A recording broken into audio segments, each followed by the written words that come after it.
UKLO 1 year masters. No IELTS required up to 5 years visa. High visa success rate.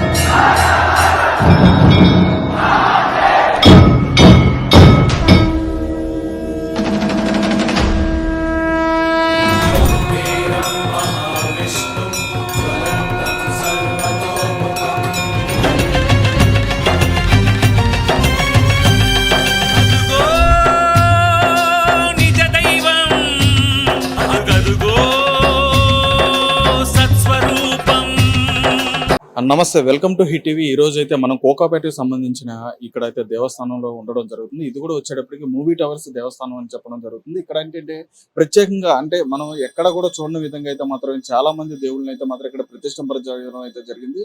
So ఇక్కడైతే మాత్రం ప్రధాన అర్చకులు అయితే మనతో పాటు ఉన్నారు. ఆయన అడిగి తెలుసుకునే ప్రయత్నం అయితే చేద్దాం. గురుగారు నమస్తే అండి. నమస్కారం అండి. గురుగారు, ఇప్పుడు వచ్చేటప్పటికి కోకాపేటలో ఇటువంటి దేవస్థానాన్ని నిర్మించడానికి కానీ, అదే విధంగా ఇంతమంది దేవుళ్ళని కానీ వీళ్ళందరినీ కూడా ఇక్కడ ప్రతిష్ఠింప చేయడానికి కానీ ప్రత్యేక కారణం ఏంటి? ముందుగా ఈ ఆలయానికి ఉన్నటువంటి దేవస్థానం మరియు ఆలయానికి పేరు శివకేశ్వర సన్నిధానము. అంటే సామాన్యంగా ఎక్కడైనా కొన్ని చోట్ల చూసినట్లయితే ఒక్కొక్క పెద్ద పెద్ద నగరాల్లో ఓన్లీ విష్ణు పరివారం మాత్రం ఒకవైపు, శివ పరివారం మాత్రము ఒక్కొక్క చోట ఉండేటట్టు విధంగా ఉన్నది. కానీ ఇక్కడ మనం చూసినట్లయితే శివ పరివారము విష్ణు పరివారము కలిపి ఒకే చోట ఉన్నటువంటిది ఈ యొక్క ఆలయానికి ముఖ్య ఉద్దేశము. అలాగే ఇక్కడ ఉండేటువంటి స్వామివారి నరసింహస్వామి వారి దగ్గర నుంచి అంటే వెంకటేశ్వర స్వామి వారి ప్రధాన ఆలయము, అటుపక్కన శివ పరివారం ఉండేటువంటిది శివాలయం ప్రధాన ఆలయం, కాశీ విశ్వేశ్వరుడు అతని పేరు. ఇక్కడ వెంకటేశ్వర స్వామి పరివారంలో నరసింహస్వామి, లక్ష్మీ నరసింహస్వామి, శ్రీదేవి భూదేవి సమేత కళ్యాణ వెంకటేశ్వర స్వామి, అలాగే రమా సహిత సత్యనారాయణ స్వామి, అలాగే ఆంజనేయ స్వామి, ఇతనికి గరుడాల వారు క్షేత్రానికి అధిపతి అన్నమాట. ఇక్కడ ఉండేటువంటి స్వామి వారికి విశేషముగా ఈ వైష్ణవ శాస్త్ర ప్రకారంగా ఉండేటువంటి విధముగా అర్చనలు, నైవేద్యాలు, భోగాలు ఇటువంటి జరుగుతూ ఉంటాయి. స్వామివారికి అందజేస్తూ ఉంటాము. అటుపక్క ఉండేటువంటి కాశీ విశ్వేశ్వరుడు ఉండేటువంటి కాశీ విశ్వేశ్వరుడు, అలాగే ఇటుపక్క గణపతి, అవతల పక్క సుబ్రహ్మణ్యేశ్వర స్వామి, వల్లి దేవసేన సుబ్రహ్మణ్యేశ్వర స్వామి, పార్వతి అమ్మవారు, సరస్వతి అమ్మవారు, అయ్యప్ప అమ్మవారు. ఇంకా ముఖ్య ఉద్దేశం ఏంటంటే సామాన్యంగా ఇంత పరివారం ఉన్న చోట ఎక్కడ శ్రీదేవి భూదేవి సమేత కళ్యాణ వెంకటేశ్వర స్వామి ఉండటం చాలా విశేషము. అలాగే అటుపక్క కాశీ శివ పరివారంలో చూసుకున్నట్లయితే ఎక్కడ భాగ్యనగరంలో ఎక్కడో కొన్ని చోట్ల ఉన్నట్టు, కానీ ఇక్కడ విశేషముగా వల్లి దేవసేన స్వరూపాలు ఇక్కడే మనము బాగా చూడగలుగుతాము. రాజమండ్రి అవతల వైపు బాగా వల్లి దేవసేన అవతారాలు ఉంటాయి, ఎక్కడ విగ్రహాలు లేవు, ఓన్లీ సుబ్రహ్మణ్యేశ్వర స్వామి ఉండటమే చాలా విశేషం అన్నమాట. కానీ ఇక్కడ వల్లి దేవసేన కలిపి సుబ్రహ్మణ్యేశ్వర స్వామి ముఖ్యంగా వివాహం అవటం కొరకు కానీ, లేదా వివాహం ఆలస్యాలు అవటము కానీ, జాతకాల్లో కుజదోషాలు ఏమైనా ఉన్నట్లయితే మనకి ఇక్కడ విశేషముగా కుజ పరిహారం, తగిన శాంతులు, అలాగే సుబ్రహ్మణ్యేశ్వర స్వామి వారి యొక్క కళ్యాణాలు, స్వామివారికి వెంకటేశ్వర స్వామి కళ్యాణాలు, అలాగే వాళ్ళ యొక్క మాసములో వచ్చేటువంటి నక్షత్రానుసారంగా జన్మ నక్షత్రానికి విశేషమైన అభిషేకాలు, సహస్రనామార్చనలు, సుప్రభాతము దగ్గర నుంచి ఏకాంత సేవ వరకు మనకి స్వామివారికి మొత్తం అందరికీ కూడా చేయటం చాలా చక్కగా జరుగుతూ ఉంటుంది. ఇక్కడ విశేషము స్వామి, ఇంకొక విషయం వచ్చేటప్పటికి మనం ప్రత్యేకంగా ఇప్పుడు ఈ భాగ్యనగరంలో మీరు చెప్పినట్టుగానే చాలా దేవస్థానాలు ఉన్నాయి, చాలా మహిమగల పురాతనమైన దేవస్థానాలు కూడా ఉండడం జరుగుతుంది. ప్రత్యేకంగా ఇక్కడ కోకాపేటలో అయితే మాత్రం ఇంతమందిని మీరు చెప్పినట్టుగానే శివునికి సంబంధించి కానీ లేదా విష్ణువుకి సంబంధించి కానీ ఏవైతే దేవస్థానాల్లో అన్ని కూడా ఈ పరివారం మొత్తం ఒక చోట మీరు ఇట్లా ఉంచడం వల్ల ప్రజలకి కలిగే మేలు ఏ విధంగా ఉండబోతుంది అనేది? ఏదైనా ఒక స్వామివారు ఒక మూర్తి ఒక చోట ఉండి ఒక గరుక్మంతుడు ఒక పరివారంగా లేదా 2-3 పరివారంగా ఉన్నట్లయితే మామూలుగానే దాని క్షేత్రము అని మనం పిలుచుకుంటాము.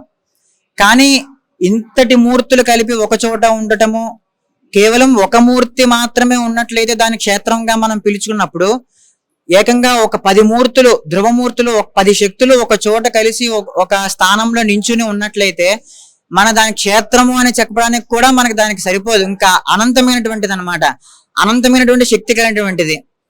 కేవలం ఒక చోట వచ్చి దర్శనానికి ఇక్కడికి వచ్చినట్లు మాత్రము చేతే నృసింహుడు, వెంకటేశ్వర స్వామి, సత్యనారాయణ స్వామి భోగభాగ్యాలు అందించేటువంటి సత్యనారాయణ స్వామి, అలాగే కలో వెంకట నాయక అని చెప్పబడేటువంటి విధముగా కలియుగంలో ఈ కలిని పరిపాలించేటువంటి వాడు అతను వెంకటేశ్వర స్వామి. మరి అతనికి దర్శనంకి వచ్చినప్పుడు మొత్తం నృసింహుడి దగ్గర నుంచి ఆ సరస్వతి అమ్మవారి వరకు ఒక విద్యార్థులు వచ్చినట్లయితే వాళ్ళకి విద్యను ప్రసాదించేటువంటి తల్లి. అలాగే ఎటువంటి విఘ్నములు మనకి రావడంతోనే స్టార్టింగే గణపతి కనిపిస్తారన్నమాట, గణపతి దర్శనం అవుతుంది. ఆ విఘ్నములు తొలగొట్టకు గణపతి దర్శనము. అలాగే మనకు ఉన్నటువంటి జాతకం ఉన్నటువంటి దోషములు తొలగటం కొరకు కాశీ విశ్వేశ్వరుడు, ఆ కాశీ విశ్వేశ్వరుడు కూడా ఒక ప్రత్యేకత ఉన్నది. అది ప్రత్యేకమైనటువంటి లింగము, మనం కాశీ నుంచి తీసుకొచ్చినటువంటి లింగం అన్నమాట అది. ఆ కాశీ విశ్వేశ్వరుడు దర్శనము. అలాగే అన్ని శక్తులు ఒక చోట చేకూర్చేటువంటి త్రిశక్తి స్వరూపిణి ఆ అమ్మవారు అంబిక, త్రయంబక అని పిలువబడేటువంటి అమ్మవారు.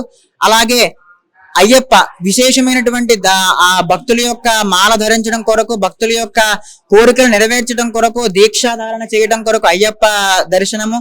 అలాగే ఎక్కడ భాగ్యనగరంలో కొన్ని చోట్ల మాత్రమే సత్యనారాయణ స్వామి దేవాలయం ఉన్నది ప్రత్యేకముగా. ఇక్కడ రమాదేవితో కూడా సత్యనారాయణ స్వామి ఉండటము, ఈ క్షేత్రంలో సత్యనారాయణ స్వామి వ్రతాలు ప్రతి పౌర్ణమికి విశేషంగా జరుగుతాయి. ఇక్కడ సామూహికంగా వ్రతాలు, ప్రత్యేకంగా వ్రతాలు జరుగుతాయి. అలాగే చాలా మందికి ఇంటి ఎలవెలపు సత్యనారాయణ స్వామి. అలాగే సత్యనారాయణ స్వామి దర్శనము. నృసింహుడు అన్ని కార్యక్రమాలు యందు మనము జయప్రదము అవటం కొరకు, సర్వ శత్రు బాధ తొలగటం కొరకు, అలాగే మనకు ఉన్నటువంటి వ్యాపారాల్లో ఉన్నతమైనటువంటి విజయాన్ని సాధించడం కొరకు అన్నిటికీ ఆ నృసింహుడి యొక్క అభయం అన్నమాట. ఆ నృసింహుడి క్షేత్రము కూడా ఆ విశేష రోజుల్లో ఆ నృసింహుడికి హవనాలు, ఈ యజ్ఞాలు, ఆ అభిషేకములు, కేవలం ఆ అభిషేకములో ఆ వెంకటేశ్వర స్వామి వారిని కానీ పరమేశ్వరుని కానీ ఆ అభిషేకములో చూసిన మాత్రము చేతే ఆ వచ్చేటువంటి భక్తులకు అష్టైశ్వర్య ప్రాప్తి కలుగుతుందని చెప్పి శాస్త్రాలు చాలా విధంగా చెప్పి ఉన్నాయి. పాలు పోస్తే ఒక విధమైనటువంటి ఫలితము, పెరుగు పోస్తే ఒక విధమైన ఫలితము, ఆ శాస్త్రాలు చాలా విధంగా చెప్పబడింది. మరి భక్తులకు కేవలం ఒక చోటే ఇంతటి శక్తిని, ఇంతటి వైభవాన్ని చూపిస్తున్నారు అంటే మరి దీని క్షేత్రం కన్నా ఇంకా ఎక్కువ ఏదైనా ఉన్నట్లయితే దాన్ని మనం చెప్పుకోవాలన్నమాట. అదే విషయం స్వామి. ఇక్కడ ఇంకొక విషయం వచ్చేటప్పటికి స్వామి, భక్తులకి నిత్యం ఏంటంటే ఇక్కడ పూజలు కానీ దూపదీప నైవేద్యాలు అనేవి నిత్యం జరుగుతున్నాయనే విషయం అయితే తెలుస్తుంది. కానీ భక్తులు వచ్చినప్పుడు మీరు ఇందాక చెప్పినట్టుగానే ఇక్కడ ప్రత్యేకమైన పూజలు వారికి సంబంధించిన ఎటువంటి అయినా ఉన్నాయా? వారు ఏమైనా పూజలు చేయించుకోవాలన్నా కానీ, లేదంటే ఏదైనా మీరు ఇందాక చెప్పినట్టు దోషాలకు సంబంధించి ఏదైనా పూజలు, ప్రత్యేకమైన పూజలు చేయించుకోవడానికి ఇటువంటి కార్యక్రమాలు కూడా ఇక్కడ జరుగుతాయి. సామాన్యంగా ఏంటంటే అండి, ఇప్పుడు లోకంలో చాలా చాలా ముఖ్యమైనటువంటి విషయము కుజదోషము మరియు ఈ శని ప్రభావాలు, ఏళ్ళనాటి శని అని, కంటక శని అని, అష్టమ శనిలని, దాదాపు వరకు శని ప్రభావాలు, కుజ ప్రభావాలు ఈ మొత్తం ప్రజెంట్ ఇప్పుడు ఉన్నటువంటి లోకాల్లో ముఖ్యమైనటువంటివి, బాగా ఉన్నటువంటివి.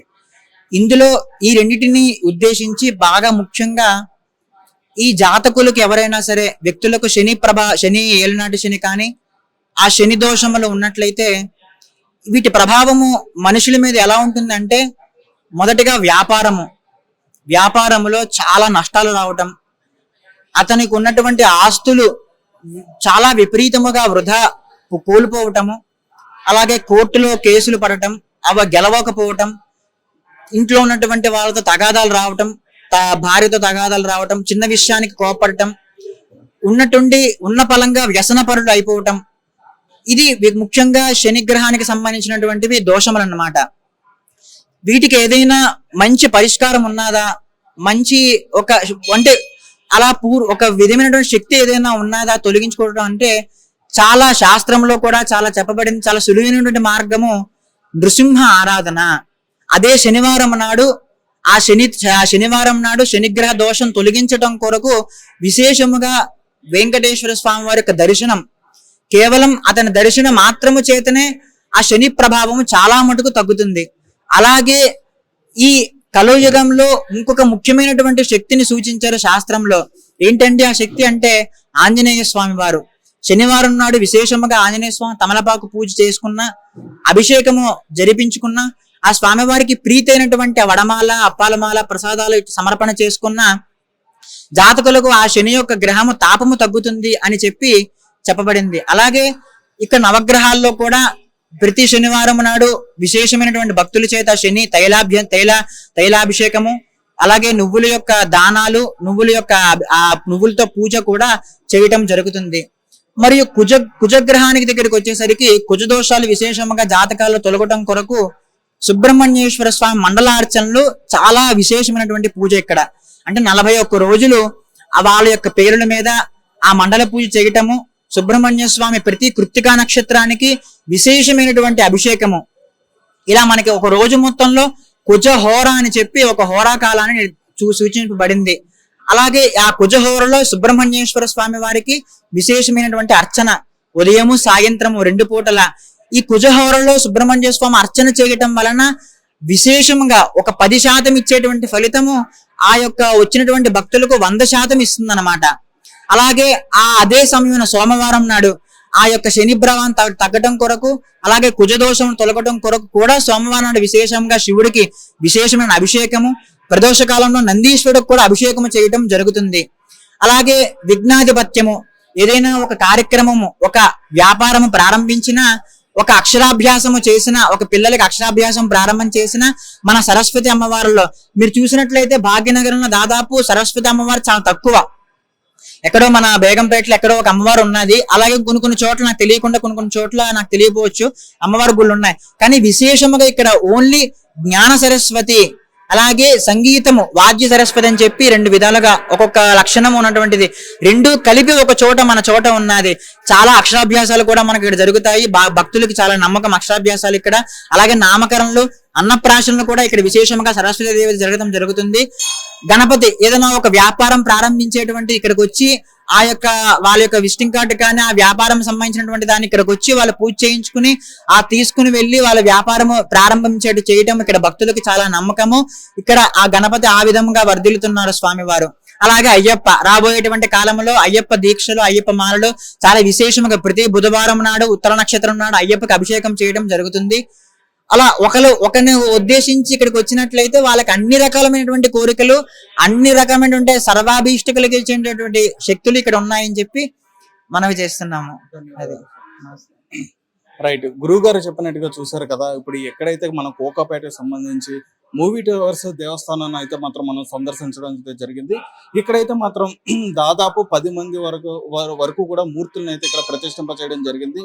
ప్రాణ ప్రతిష్ఠ చేసి అదేవిధంగా ధూపదీప నైవేద్యాలతో అయితే మాత్రం నిత్యం వాళ్ళకి నిత్య కళ్యాణంతో, నిత్య అభిషేకాలతో నిత్యం వాళ్ళకి పూజలను అయితే అందించడం అయితే జరుగుతుంది. సో ఇటువంటి దేవస్థానాలను సంధించడం అయితే మాత్రం చాలా అంటే చాలా ఆనందంగా ఆహ్లాదకరంగా ఉంటుందని చెప్పని కూడా ఆయన చెప్పడం జరుగుతుంది. అంతేకాకుండా ఇక్కడ భక్తులకు సంబంధించి ప్రత్యేకమైన పూజలను కూడా అదేవిధంగా దోషాలకు సంబంధించి కానీ, లేదంటే వాళ్ళకి జాతకరీత్యా సంబంధించిన సమస్యలకు సంబంధించి కానీ పూజలు కానీ, విశిష్టమైన పూజలు కానీ ఇటువంటివి కూడా వాళ్ళు చేసే కార్యక్రమం కూడా ఇక్కడ చేపట్టారని చెప్పని కూడా గురువు గారు చెప్పడం అయితే జరుగుతుంది. ఇక్కడ నవగ్రహాలకు సంబంధించిన పూజలు కూడా కార్యక్రమాలు కూడా ఇక్కడ చేయడం కూడా జరుగుతుంది. కావున భక్తులందరూ కూడా ప్రతి ఒక్కరూ కూడా ఇటువంటి దేవస్థానాన్ని అయితే మాత్రం సందర్శించుకోవడం అనేది చాలా ప్రత్యేకమైన విషయంగా అయితే మాత్రం మేము కూడా భావిస్తున్నాం. అంతేకాకుండా ఇందాక గురుగారు చెప్పినట్టుగానే ఒక మూర్తిని 2 మూర్తుల్ని ప్రతిష్ఠింప చేసింది ఒక క్షేత్రం అయితే కనుక ఇంతమంది మూర్తుల్ని, ఇంతమంది దేవుళ్ళని అయితే మాత్రం ప్రతిష్ఠింప చేసింది. ఇది చాలా మంచి పుణ్యక్షేత్రంగా మారుతుందని చెప్పని కూడా వారు చెప్పడం అయితే జరుగుతుంది. సో మరిన్ని వివరాలతో మీ ముందుకు వస్తాం. చూస్తూనే ఉండండి హిట్ టీవీ.